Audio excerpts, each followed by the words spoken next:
I beg your indulgence at the start of this video if I actually end up using this, and if you're watching this, then that means that I wound up using it.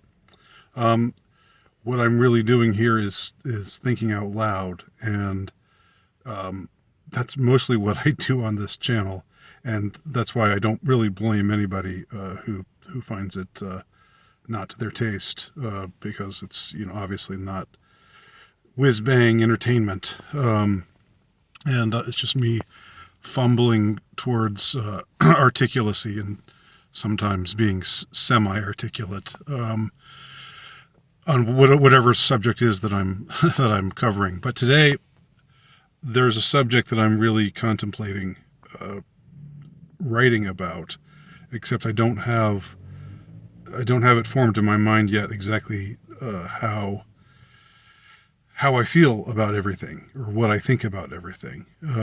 But I know there's something there. The subject involves Russia, the importance of Russia. And this is something that I've alluded to a few times before, but I've come to think of it more and more to a greater and greater extent. And I'm more and more intrigued by the question, because it seems to me that there is something there. Now, those of you who don't know anything about the apparitions of Fatima, I personally think it's a very interesting story, regardless of whether you are Catholic or not. Of course, if you are Catholic, even if you're Catholic, you don't have to believe in Fatima. It's a private revelation. It's something that's been certified to be authentic, but it's also something that it's not anyone's. It's not a part of the creed. It's not something that you have to believe in order to be a Catholic in good standing, so to speak. But it's a story. It's an event that many have taken inspiration from, and many are intrigued by, and many are mystified by. And it has all those qualities, in that sort of draw the person who's into unraveling mysteries, because in some ways it remains mysterious. There are certain things that were forecasted that obviously did come to pass. So it's one of those prophecies where, you look at it and that happened. And it's also something in which the ultimate reason for why it took place is still shrouded in mystery. Why would God have Mary, the Blessed Virgin Mary, appear to three children in a small village in Portugal, 1917? These children basically were dirt poor, ignorant, not ignorant in a pejorative sense, but just they were illiterate. They were just simple peasant children. And Our Lady was entrusting them with these incredibly important matters. It's one of those moments where I can't remember the exact verse, but somewhere in the Bible, there's something about God keeps the wise, those who are worldly wise, keeps them in the dark. Those who reckon themselves to be the wise ones, he keeps them away from things that are important to know because of their pride, and instead those, like these children, these humble servants of his, these are the ones that he knows are the most trustworthy, the ones who it is most propitious to share some important important details, some important revelations. I've spoken about Fatima before, and I've spoken about Russia a few times before. And I even saw some cosmic significance in the and this was a controversial thing on my part, I guess, or it was maybe not controversial so much as it was something that people thought I was being stupid and foolish to say. But to me, it was very interesting, cosmologically speaking, that Russia's invasion of Ukraine to with the idea of getting these breakaway republics back into their own hands, back into the Russian Federation, the timing which inspired that invasion, or the timing in which that invasion took place, just happened to be when, cosmologically speaking, the United States was about to enter the phase of decline. It's been in the phase of decline for a while. I don't think anyone would deny that. That's an uncontroversial thing for me to say. I don't think anyone would say, "Oh yeah, this is the high ebb of the American." They don't like to call it an empire, but this is when America is just at its strongest and its most alluring and its most powerful and influential. No, that's not happening anymore. America is clearly in a state of decline right now. So it's interesting to me, putting the present aside, just going back more than a century to the visitation of the children at Fatima by the Blessed Virgin Mary, and the revelations that were given to them.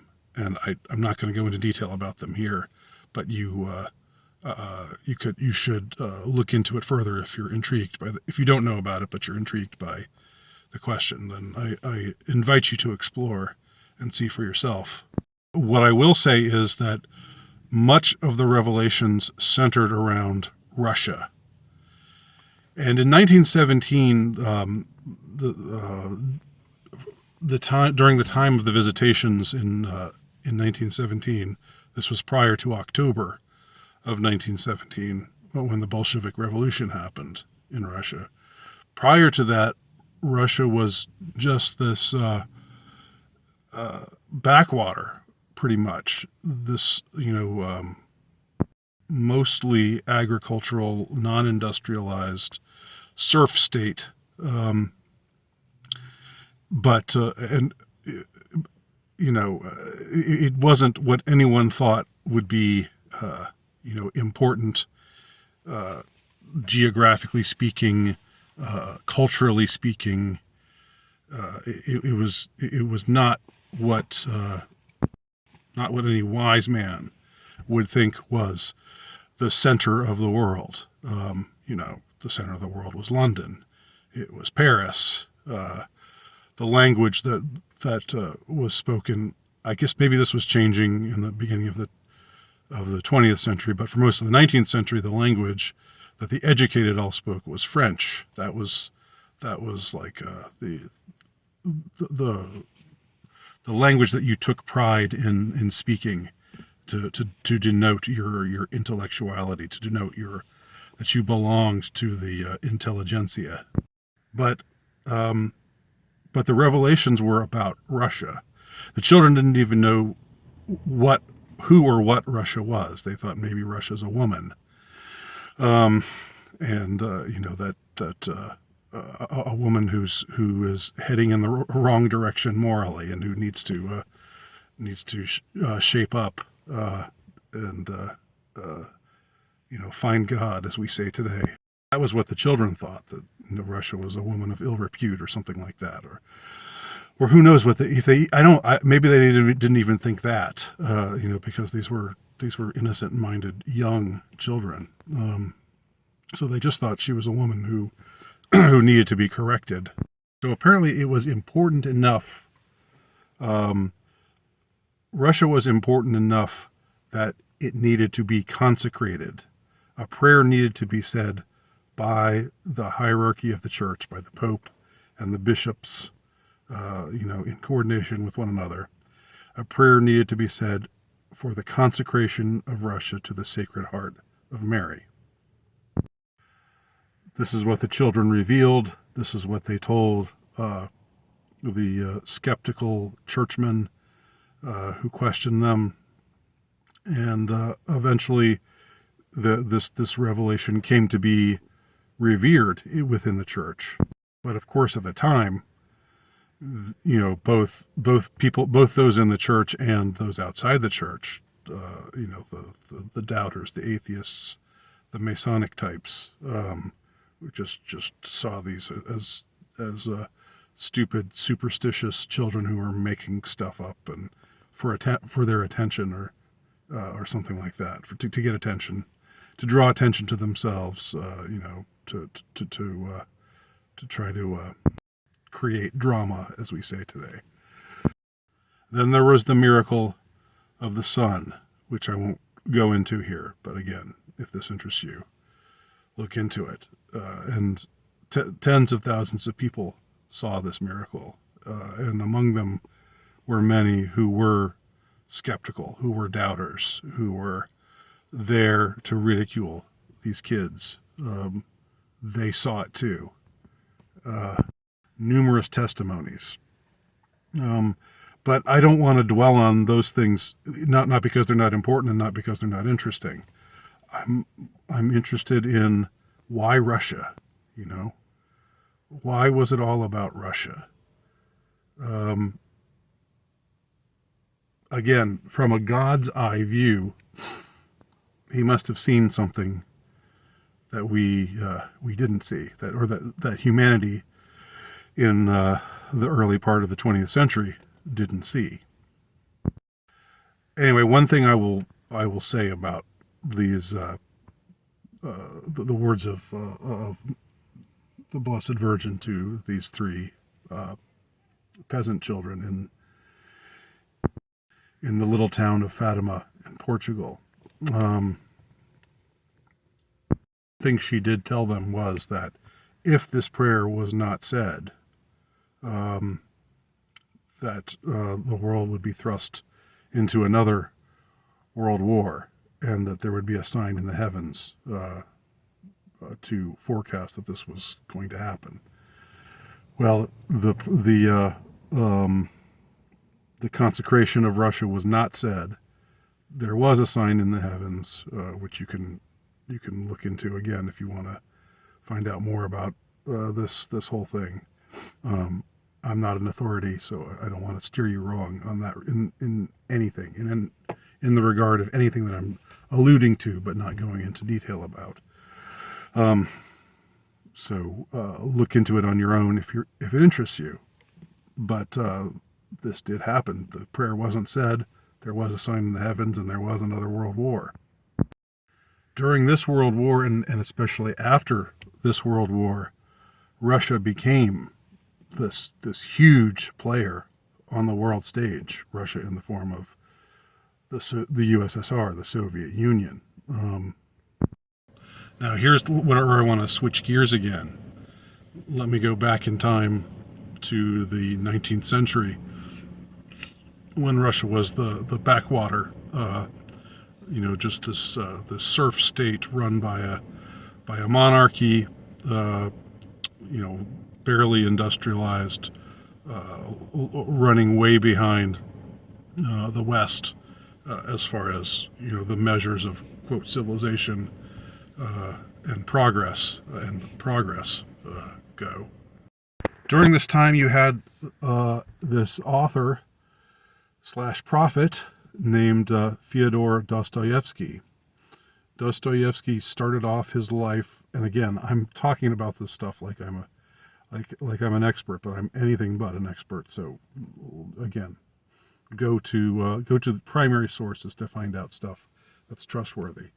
But Dostoevsky began his literary career as very much a leftist revolutionary sort. And most of the intellectuals in Russia in the 19th century were embarrassed by being Russian. It was very similar in some ways to, what you see with like NPR, white liberals today in the West. By NPR, people in America know what I'm referring to, but that's just one of those historical or cultural landmarks that that if you're American, what it means to be an NPR listener. Probably analogs in other Western countries that mean similar things, but the standard white liberal leftist, woke white liberal leftist of today in the West resembled the liberal leftist elitist intelligentsia of the 19th century in many, many ways. Just like the white liberal leftist is ashamed of his own history, thinks that white people don't exist, thinks that white history doesn't exist, thinks that whiteness is something to be ashamed of. In the same way, the Russian intelligentsia thought to themselves, we are, we don't want to identify ourselves as a Russian. We see ourselves as more European. We want to identify as European. We get together and speak French to one another so that we can feel superior to all these rednecks and yahoos that surround us here in Russia. So young Dostoevsky was very much taken up in that whole fervor. He was a political revolutionary, and he even wrote a couple of novels, his early novels, when he was in that ideological frame of mind. And then he was arrested and sentenced to die, and he thought that he was going to hang. And at the very last minute, there was an intervention, and the Tsar said, "Don't hang those men." They got clemency from high places, and that was a huge turning point for Dostoevsky, as you can imagine, as anyone could imagine, if you were convinced, if you knew that you were about to be hanged. This was it. You're about to die at the hands of the state because of what you've been promoting, the subversiveness that you've been promoting, and your ideological stance on things, and being a troublemaker and so forth in the eyes of the authorities. And then the authorities say, "No, we'll give you clemency. We'll let you live." Huge moment for Dostoevsky, a mind-shaping moment for him. And he becomes eventually this, like the very inverse of what he'd begun, of how he'd started out, intellectually speaking, philosophically speaking. He became this major advocate for Russia and for the institutions of Russia. The Tsar, the royal family, the Russian Orthodox Church. He became a cultural and political reactionary, and that was when actually he wrote his best work, this work that is still revered to this day. So Dostoevsky saw Russia as representing something unique in history. He came to see Russia as a kind of Israel, the way that not the way a secular Jew thinks of Israel as being a homeland and in a strictly nationalistic sense, but the way that an Orthodox Jew views Israel as the land that was given to his people by God, prophesied in the Old Testament. This is similar to how Dostoevsky came to see Russia, not that they were, in the Bible or anything like that, or that God was talking to the Israelites. He was actually talking to the Russians, or anything. It was nothing like that. It was just that Russia represented in some mystical way what would be the salvation of the world. And that's where I'm going to stop now. I'll go on with my thoughts maybe in another video soon. Thanks for watching.